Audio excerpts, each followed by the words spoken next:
Thanks, Todd. Well, nearly 50,000 troops stationed in expensive cities like Washington, D.C. are said to lose out on a cost-of-living stipend meant to help them pay their bills. Joining me now, author of Nothing to Lose, Everything to Gain, Armed Forces Reserves veteran and candidate for U.S. Senate in Pennsylvania, Kathy Barnette. And Kathy, thanks so much for joining us today.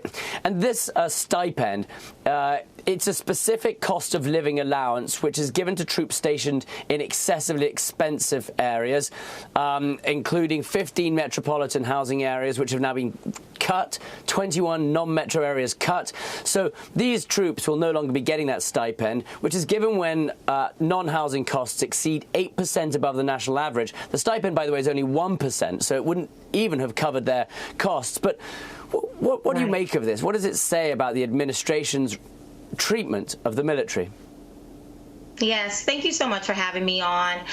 I mean, what can you say about this? I think we can add this to the long list of grievances that we have with the Biden administration and how they have dealt with our service members, starting all the way back to his inauguration on January 20th. Remember that when they brought in our service members in order to protect them from some impending insurrectionists.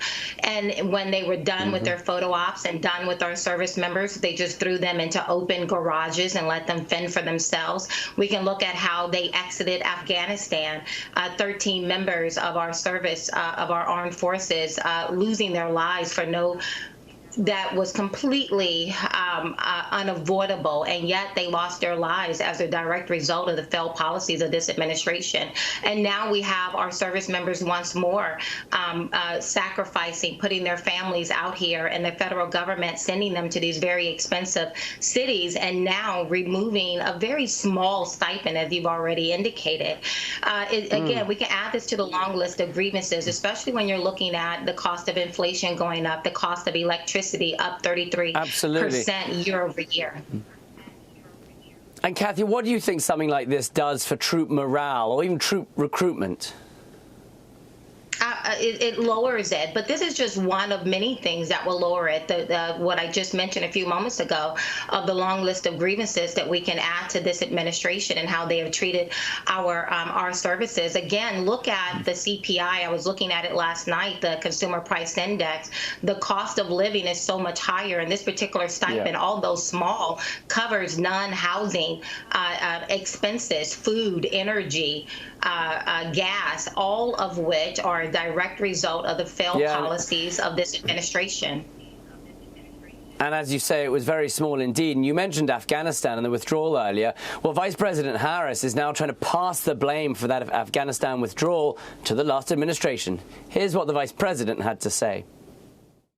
I fully supported the president's decision, and I think it's really important to remember that the previous administration negotiated a deal with the Taliban. And right now, I strongly believe that had we broken that agreement, we would be talking about the war in Afghanistan. What do you make of that? There she is passing the blame, and nothing to do with her or the administration. Right, exactly. Well, what else are Democrats going to run on next year? They can't run on the high inflation. They can't run on their mistreatment of our soldiers. They can't run on high energy prices or how or any of those things. So what else are they going to run on except to pivot and to try to blame Donald Trump?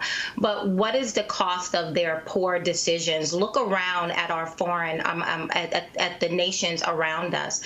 We had peace in the Middle East, and now we don't. The Abraham Accord, who would have ever thought that that would have been achieved? And now we have very key members walking out of the Abraham Accord. We have Russia and China have now entered into an agreement, both economic and military agreement. We have Iran flexing their muscles. Our world is a less safer world as a direct result of the Biden-Harris administration. None of the things we are contending with are as a result of natural occurrences. They are a direct result of the inferior leadership of this administration. And you list a very long list there. Kathy Barnette, I'm afraid that's all we've got time for today, but thank you for joining us. Senate candidate in Pennsylvania, best of luck. Thank you. Todd? Thank you. I'm Steve Ducey. I'm Brian Kilmeade. And I'm Ainsley Earhart. And click here to subscribe to the Fox News YouTube page to catch our hottest interviews and most compelling analysis.